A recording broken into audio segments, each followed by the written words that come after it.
welcome back to another episode of the Mind Muscle Connection podcast. And today I have a solo episode and a topic I want to dive into, and that's going to be around lessons from not tracking calories and macros in this fat loss phase. But first, before I do that, just want to go over my free body recomp checklist. So I recently just redid it to make it version 3.0. So made a few changes in there. So if you want to go check it out, the link to that is in the show notes. Again, I go over two different types of body recomp, reasons we want to focus on body comp over just scale weight, what body recomp is, and then also 10 things that you need for a with a performance lens. So if you want to go check that out, make sure you grab that in the show notes. With that out of the way, let's dive into today's topic. So again, I'm going to talk about lessons from not tracking calories and macros in this fat loss phase. So I wanted to, because I haven't really tracked for a long time. It's just been something that I really haven't felt like I wanted to do. Part of it's just one, I feel like my skill is a lot better now than it's been in the past. I have a pretty good idea of, I feel like I can regulate my body composition fairly well. Could I be absolutely maximizing it without tracking every last calories and macros? Probably not, but I'm also just not necessarily there right now to where I want to do that. So I haven't for a while, and then I hadn't done a fat loss phase for a little while. And this time around, I really wanted to go with an approach of not tracking calories and macros just to see. But my other fat loss phases, I have done that in the past. I've done a couple bodybuilding shows. I've done some photo shoots where I've gotten fairly lean. And each time I tracked and I pushed definitely sub 155, close to 150, maybe even sub 150 in a few of those in terms of the shows and maybe even the photo shoots. So I've gotten fairly low and I've been as high as probably 180-ish in terms of scale weight. This time around, I sat around 165 in my phase outside of fat loss. And then I got as low as about 156, 155. And I'm in this no man's land of, I don't know if I'm going to keep going, but anyways, I'll dive into what that looks like.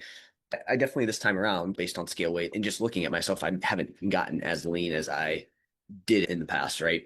And there's some specific reasons as to why I think that is, and I'm going to go over them. So I wanted to go over some lessons I've had in this fat loss phase without tracking calories and macros. It could help you if you decided this approach and or for fat loss in general is if you just want to try this approach, in general and for fat loss specifically. So I think the first main thing, first kind of lesson, and this is not necessarily a lesson that I learned, but just lessons for people in general, and is the first part of fat loss is usually going to be the easiest. Now, I do think this is very dependent on the person.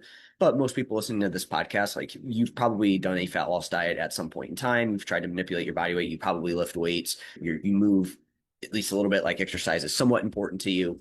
But maybe you are brand new and you happen to find this episode.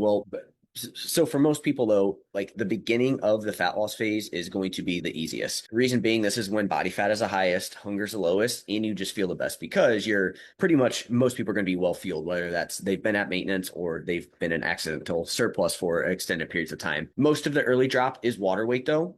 But this is the best time to be a bit more aggressive just because, again, body fat is highest, hunger's lowest, and you feel the best. So it's like, this is probably the time that you really want to push it. And you have to understand that if you go from eating at maintenance or a small surplus, and then that first week you see your weight drop a ton, it's going to be mostly water weight there. So that's not like you need to worry about being in too large of a deficit. Because I see people be like, oh no, is my deficit too large? I'm going to screw everything up if it's too big. And that's not the case. Most of this early drop is going to be water weight, but that's definitely a good sign that you are headed in the right direction. But we don't need to overreact and make big changes or increase our calories now. You just want to stick with it. And again, what I said this is going to be the time when you do want to be a bit more aggressive with things, because when we have higher body fat levels, typically our body's not going to start to be like, okay, hey, where's this energy going? Why are we losing stored energy on our body? And therefore hunger is going to be lowest. So you can really push through, because I think hunger is obviously a major factor as to why people end up not being able to stay compliant in their fat loss phase, and you just are going to feel your best. One thing that I do want to mention, I don't think I have this in my lessons here. So the one thing that you'll see happen though in a fat loss phase is, especially the first couple weeks, you're in this like no man's land of fat loss where you start to deplete a little bit because you've lost some weight, you're in a deficit, maybe hunger. This is like 2, 3, 4 weeks in. Hunger started to ramp up a little bit. You're a little bit hungrier. You could just feel you're in a deficit compared to when you weren't, but you haven't really had a ton of body fat loss yet. So you're just this like less lean, depleted version of yourself. And so if you can make it through that period of time, you're good to go. But that's definitely a very challenging time there. And I've experienced that many times. And in the past, that's gotten me to not get leaner. We're talking years ago, probably in my early 20s there, because I wanted to be as big as possible. So my second lesson is, if you don't have a game plan, you're likely going to go off track. Even if you're tracking, I think this is the case, but if you're not going to track your calories and macros, this is definitely the case. So like you need to have some sort of game plan for each day. We'll talk about what that may look like, but this is even more true if stress is super high, sleep is poor, or you're training a lot. Without structure, decision fatigue and cravings take over. So I had this thought one day when it was a weekend, and weekends are maybe a little less structured in terms of like meal timing, stuff like that for me, but I still try to stick to a fairly regular structure there with that. And I just found myself getting very hungry, and you're around food, you're around tasty food, and it can be really hard to say no to those things when you're in that state if you don't have a game plan. So what I mean by that is a game plan of having a good idea of how many meals you're going to have per day, having a game plan for what your next meal is going to be versus if you just wing it, chances are you're going to go off track and overconsume calories just because when we're in a deficit where you are going to start to get hungry, and obviously, this shows up even more when you're the leaner you get and the longer you've been fat loss dieting. Your first week, I don't think that's necessarily going to be the case for all the reasons we just mentioned. But as you get further into this, that's definitely going to be something that can potentially happen. And the less game plan and structure we have from day to day, the more likely you're going to go off track. And as I said, this is also if you're tracking and if you're not tracking. Number 3, everything tastes better the leaner you get. This happens without fail in every fat loss phase I've done. Everything just tastes better when you're in a deficit, and the leaner you get and the longer you've been in a deficit versus when you're eating at maintenance and feeling yourself plenty from day to day. If you're not aware of it and you don't have a plan, it becomes really hard to moderate food intake, especially if your meals are more calorie dense. So that's the thing. Not only is it all those things I mentioned are going to be the things that make everything taste better, but then if you add in more ultra processed, tasty, highly palatable foods, this is just going to light a fire and make things even worse and more likely that you're going to overconsume calories. So if you've been fat loss dieting for say 2 to 3 weeks, you get leaner, or even longer than that, you're getting leaner and you don't have a game plan. And then you start to not understand that food is going to taste better and that tasty foods that you're going to want and are going to crave are going to taste even better. And they're already hard to manage when you were over consuming calories. It's just, again, going to be multiplied by a ton in a deficit. So we need to understand that everything's just going to taste better. And I think if we understand that, we can be like, okay, hey, if I have this food, I am really have to moderate my intake here. Otherwise, if I'm not aware of it and I just go off of feel and or I'm also stressed on top of it, sleep hasn't been great, it's just going to be really hard to moderate it and you're going to go over calories, especially if you're not tracking. Again, even if you are tracking and you don't put it in, it's still going to be super hard to moderate it. So whether somebody's tracking or not tracking, I've seen this derail people in their fat loss phases. They'll have 2, 3 good weeks, starting to get a little bit hungrier, and then boom, they just freaking have some tasty food like that because they don't understand that everything's going to taste better, and or they're just not aware of what's going on, and it becomes really hard to moderate there. Even if you do have the best intentions and everything like that, it's still going to be very challenging. I also see this happen with people when if you do try to just slash calories and you're not really paying attention to like micronutrients, diet quality, protein, that's another thing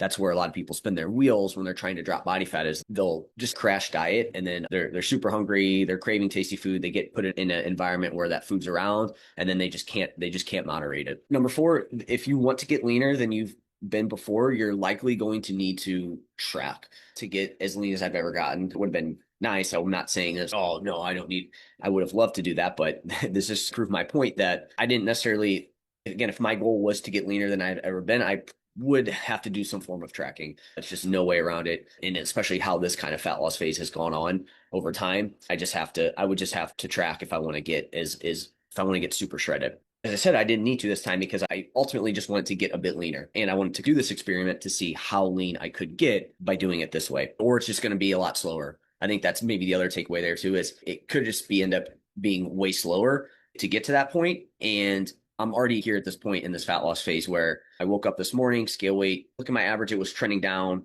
over the last 4 weeks, very slow.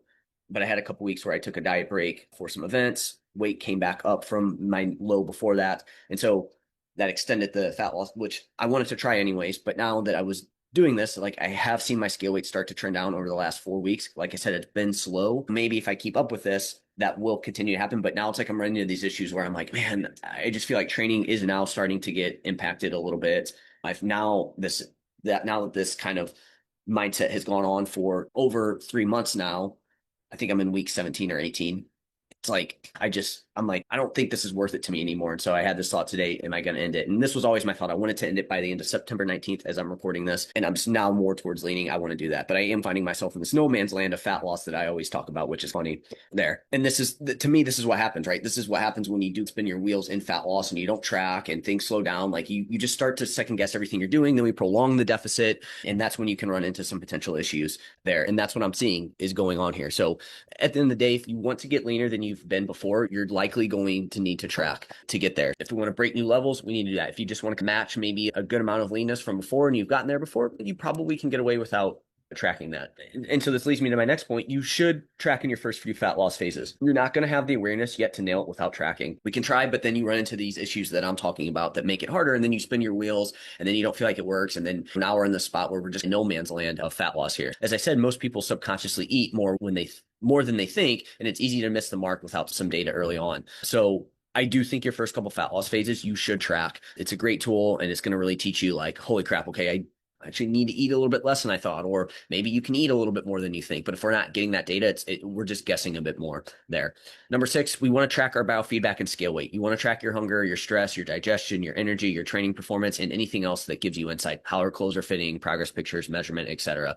Just because I'm not tracking calories and macros doesn't mean I'm not tracking anything. These are all things I still want clients to track at all times. So no matter what, we're still going to track these things. Not tracking calories and macros doesn't mean we're not going to track anything, because if we don't track anything, we don't know if we're going to be progressing. And that's where you run into this kind of no man's land of fat loss. So scale weight plus these other metrics tell us if we are headed in the right direction. So if you decide, you know what, Jeff says that I should probably track my first few fat loss phases, but I don't want to, we still need to track your scale weight to see if the amount of food that you're eating is the right amount. And if you're not seeing your scale weight trend down, you're likely not in a deficit. And so you could have the intentions of doing that, but if it's not actually happening, it's not happening. And so again, you get yourself in that kind of no man's land there. As you get leaner, so this is number 7, as you get leaner, it gets harder to distinguish cravings from true need. This has been one of my biggest challenges throughout this is, am I underfueled or just hungry because I'm in a deficit? And it gets hard to distinguish between those two things. If you train a lot, this gets even blurrier. So as you get leaner, it's okay, am I just hungry because I'm dropping body fat? Is it because my training load's higher and I do need to increase my calories a little bit? So it can just get really noisy there. And so this is where I think tracking can be super helpful, because you're able to get that quantitative data of what you need to do. Like it can be a little bit more precise in terms of how much we're eating. Whereas if we're just training a lot and we're getting leaner, do you need to just push through? Are you low on protein? Like these are things that you can't really answer if you're not tracking. So I've found that to be really the hardest part of this. And then not to mention, obviously, like food choice, like everything's going to taste better. So it's going to be harder to moderate and everything like that. Number 8, hit a daily step goal. As you diet longer, your body naturally tries to conserve energy. So hitting a step target helps maintain calorie output. I also recommend at least 2 dedicated cardio sessions per week alongside your lifting. I think that's just going to do a lot of different things. Obviously, from a cardiovascular standpoint, to me, the better cardiovascularly fit we are, the better our body is just going to be, the more effective and efficient our body will be at fat loss. That obviously helps with recovery.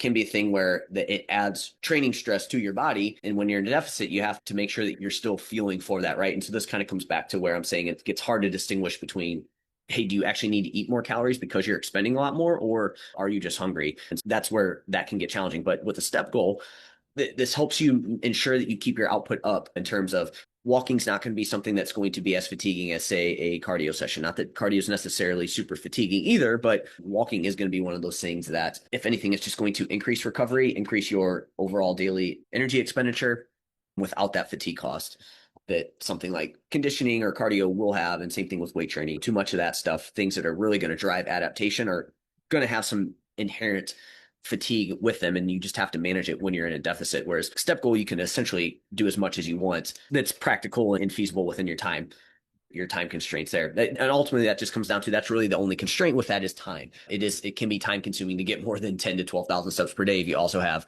other things you're doing, right? Like I'm finding, for me, this was one of the biggest challenges in this fat loss phase, was keeping my steps up. Like I had to really go out of my way, and I still didn't hit the number that I wanted to hit each day, but I really made myself ensure that I went out of my way to get close to 8,000 per day there. Now we'll see, is this going to improve as I get out of the fat loss phase? I don't know. Was it like my body was starting to kind of be like just getting lazy because I've been in a deficit? I'm not 100% sure on that. So those are the main lessons. I think the big takeaways are, in any fat loss phase, the longer you're in a deficit, the more weight you lose, the leaner you get, it's just going to be really hard to moderate your intake without knowing how much you're consuming. Now, we can do this by if you follow like some sort of meal structure or whatever it is, and it's basically very similar in terms of ingredients, what you eat, simple to track, then I think you could potentially get away with it. But if you do want to have some flexibility within your nutrition, I think that's a big thing. The more flexibility, the more variety you want in your on the scale, very tasty to not tasty at all, the more you want to make it more and more tasty, the harder this is going to be as you get leaner. And that's where I think tracking can come into play. Because again, there's just things that happen from a physiological standpoint that we're not really aware of, and they're very subconscious. And your body's going to, when it senses an energy deficit and then it senses that body fat stores are getting low, everything's going to drive you to be into getting into a at least energy maintenance, but probably an energy surplus. So what does that mean? You're going to expend less energy throughout the day, and then you're going to have this drive to eat more, to consume, to bring more energy in. Your body's just going to have these natural processes there. And so if you're not aware of that and you're not tracking, it can get very challenging. And that's basically the issue that I ran into here at this fat loss phase. As I was saying, like again, when I looked at my average weight for the last 4 or 5 weeks, I was seeing things trend down, but it's just been slow. And as I'm talking through all this, it's like I could keep going. Today I woke up and the scale weight was up a little bit, which is fine. Like that's going to happen. I'm not overly concerned. But when I look at my average weight for this week, it is back up just a little bit. So it's like, okay, maybe next week, if I continue to stick with it, maybe next week it will go back down and I am still in a deficit and it's going to trend down. But the methods that I am using right now are getting it to be very slow, and it's just prolonging this kind of deficit, I feel like. And so now I'm just at a point where I was going to probably end it at the end of September, and I may just pull the plug now. I need to think through it this weekend for sure, but I'm leaning towards likely going to end it just because I don't want to continue to do this. I want to, at least for the next couple months, get back to consuming enough calories, and then I could always reevaluate there if I feel like I need to refresh or again tighten up there. We'll see. But a few habits that have helped me during this time of not tracking, because I did go from 165 to about 156 without tracking. At 165, I was shredded. I was probably 12 to 15% body fat. And I would say now I've gotten closer to maybe 10-ish% body fat overall. Again, I could be way off on that, but that's just, I've probably lost about 3 to 5% body fat, almost 10 pounds, being on the leaner side. Obviously, if I was 20 to 25% body fat, this would be a different conversation there. So a few habits that have helped me are sticking to a set number of meals each day. So I have 4 meals I eat per day. So I stick with that consistently. And I have my breakfast, I have my pre-workout meal, we have our dinner, and then I have a Greek yogurt for kind of later post-dinner snack. I anchor one meal around my workout. So again, having something around my workout is what I want so I can keep performance up. I make sure I get protein in each meal, right? I'm not having, out of those 4 meals, I'm not having a meal that is lacking protein. I want to keep 1 to 2 meals basically the same every day. So I had my smoothie, protein shake in the morning. My pre-workout meal was the same. Greek yogurt meal was at night was basically the same. And then our dinner was the one that would fluctuate there. Those are habits. And then obviously trying to hit a step goal, hitting my cardio, hitting all my training, tracking my biofeedback, tracking my scale weight. These are all things that have helped me manage that. Because again, I was looking at things like feel, performance, and visuals, and not necessarily just the scale there. Because I do think as you get leaner, like the scale becomes less of a, it should still matter, but I feel like it becomes less of a thing that you really need to focus on. As you get leaner and leaner, like again, you still do want to pay attention to it. So like in my example, was that slow weight loss? Was that enough? Again, it ultimately just came down to, I wanted to end this at the end of September. We're getting near that. And now I'm just weighing the pros and cons of, do I want to continue to do this? Who knows? My mind may change in a couple of days. We'll see there. So that's it for this episode. I hope this was helpful. Hopefully this gave you some insight into not tracking and some lessons that I've learned of not tracking, where you can potentially run into some issues. Because again, I think you can apply these to fat loss and how it can be really challenging to try and drop weight without tracking calories, macros, and how that can get more challenging the leaner and leaner you get there. So hope this episode was helpful. If you have any questions on it, reach out to me on Instagram, Jeff, HOEHN_. Make sure you give me a follow there if you haven't. And then lastly, if you found this podcast be helpful in any way, if you could leave a rating and review, and that will help more people find it. Talk to you guys soon.